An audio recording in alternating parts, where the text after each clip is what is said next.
여러분 반갑습니다. 라이프스타일 가이던스 키슬입니다. 제가 라이브 방송에서 여러분 만날 때마다 책 많이 읽으시라고 정말 강조 많이 하죠. 저를 알코올 중독과 식이장애에서 구해주고 사람답게 살도록 만들어준 건 다름 아닌 독서거든요. 그런데 되게 많은 분들이 이런 얘기를 듣고 책을 많이 읽기를 시도를 하시는데 아무리 책을 많이 읽어도 제 삶이 변하지 않아요 라고 말씀하시는 분들이 제법 되십니다. 그게 왜 그러냐면 제대로 된 독서법을 실천하는 게 아니라 그냥 읽고만 있기 때문이거든요. 그래서 오늘은 여러분께 제 삶을 송두리째 바꿔서 구제불능의 알코올 중독자에서 라이프 코치로 살게 해준 저의 독서법을 공개하려고 합니다.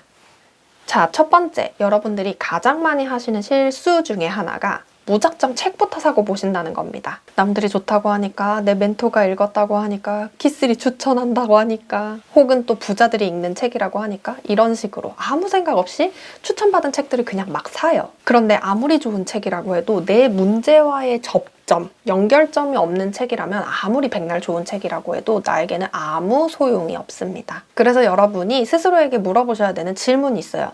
나의 문제는 무엇인가? 이 문제는 표면적 문제를 얘기하는 게 아닙니다. 표면적 문제라 하면 알코올 중독, 식이장애, 엉망인 인간관계, 나쁜 습관, 제가 늘 말씀드리죠. 이런 건 어디까지나 증상에 불과하다고. 여러분의 진짜 문제는 여러분 마음속에 담겨서 이 반표면적으로 드러나는 문제를 반복하게 만드는 그런 마음속 문제를 이야기하는 겁니다. 여러분 마음속의 문제가 뭐냐에 따라 여러분이 읽으셔야 될 책이 달라집니다. 예를 들어 자기 자신을 끊임없이 채찍질하고 자기 자신을 전혀 인정하지 못하는 사람이라면 마음 챙김류의 도서가 도움이 될 수 있습니다. 그런데 이렇게 자기한테 관대하지 못한 사람에게 자기계발서를 자꾸 읽게 만들면 오히려 이 사람은 번아웃이 올 수도 있어요. 이렇듯이 각자가 가진 진짜 문제에 따라서 읽어야 될 책이 달라진다는 거 꼭 기억해 주시고요. 두 번째, 여러분의 독서 나이를 고려하시기 바랍니다. 저랑 상담을 하시면 저 난독이 있어요 키슬님이라고 이야기하시는 분들이 제법 되시는데 같이 이야기 나눠보거나 책을 숙제로 드렸을 때 난독이 아닌 걸로 확인되는 경우가 정말 많아요. 이 얘기는 뭐냐면 이분들이 난독이어서가 아니라 자기의 독서 나이에 걸맞지 않은 책을 골랐기 때문입니다. 그리고 또 사람이 이상한 자존심 때문에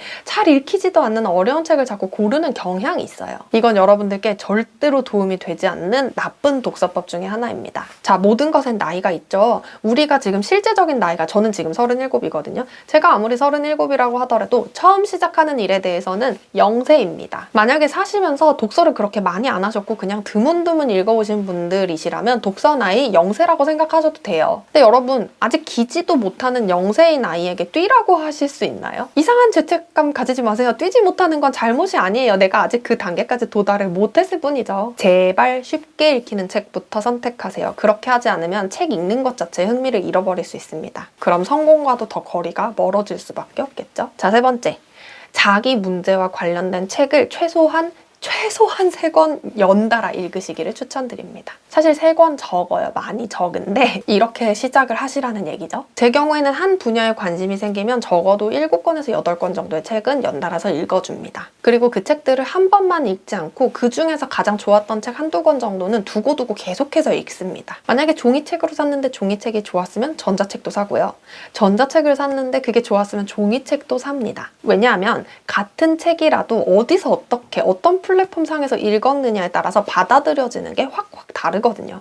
그래서 정말 신기한 게 종이책에서 줄 그었는데 전자책엔 줄이 그어져 있지 않거나 전자책에 줄을 그었는데 종이책에 그어져 있지 않거나 이런 경우도 되게 많이 있어요. 이렇게 한 분야의 책을 여러 권 읽으시라고 말씀드리는 이유는 같은 문제에 따라서도 책에 따라 나와 있는 해결책들이 조금씩 달라서 좀 더 다양한 시각으로 문제 해결을 할 수 있기 때문입니다. 네 번째, 빌려 읽지 마십시오. 물론 저도 코로나 전에는 도서관에서 책 많이 빌려 읽었던 사람이긴 한데요. 그렇게 빌려 읽었어도 그 책이 좋았으면 반드시 새로 구매를 했습니다. 왜냐하면 책을 읽으면서 실시간으로 줄을 치고 그 줄 친 부분에 내가 그때 느낀 거를 바로 옆에 메모하는 것이 엄청나게 중요했기 때문인데요. 이렇게 해야 내 뇌에 직관적으로 이 내용을 쉽게 저장할 수 있기 때문이에요. 여러분들이 그 빌린 책 보시면서요. 이 부분 나중에 꼭 봐야지. 그리고 막 옆에 페이지 적어놓고 그렇잖아요. 다시 절대 안 봅니다. 그렇기 때문에 책에 직접 줄을 치고 메모를 하시라는 얘기죠. 그리고 이 과정이 다음 5번, 제일 중요한 5번과 긴밀하게 연결되기 때문에 지금 4번을 이야기 드린 거예요. 그럼 바로 5번으로 넘어가 보죠. 5번, 서머리랑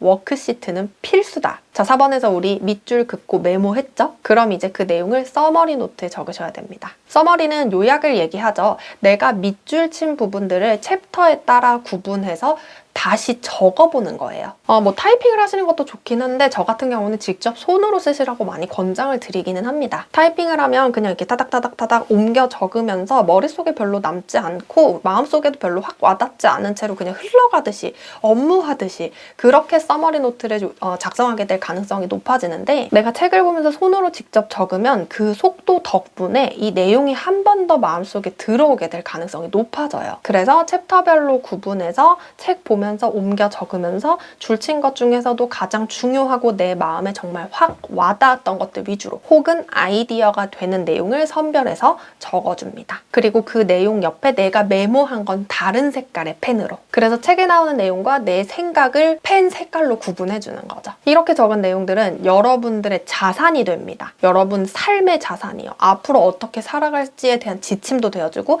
여러분 인생의 컨텐츠가 되어주고 나중에 이걸 잘 활용한다면 제가 지금 하고 있는 것처럼 이거를 판매하거나 그런 식으로도 활용할 수 있게 되는 거죠. 자, 그리고 마지막으로 가장 중요한 게 바로 워크시트입니다. 책에서 실천해보라고 한 내용이 분명히 있을 거예요. 그것을 실천해볼 수 있도록 문서의 형태로 만드는 게 바로 워크시트죠. 예를 들어서 책에서 앞으로 2주 동안 감사일기를 써봐라 라고 여러분들께 뭔가 숙제 같은 걸 내줬다면 감사일기 워크시트를 만들어서 서머리 노트 안에 감사일기 워크시트를 만들어서 그걸 2주 동안 작성을 꼭 해보셔야 돼요. 워크시트는 읽은 내용을 행동으로 옮기게 해주는 아주 강력한 도구입니다. 배운 걸 행동으로 옮기지 않으면 여러분은 책을 안 읽은 거랑 똑같아요. 그럼 여러분들 지금까지 얼마나 많은 책을 읽지 않은 건지 이해가 되시나요? 실천까지가 독서의 영역입니다.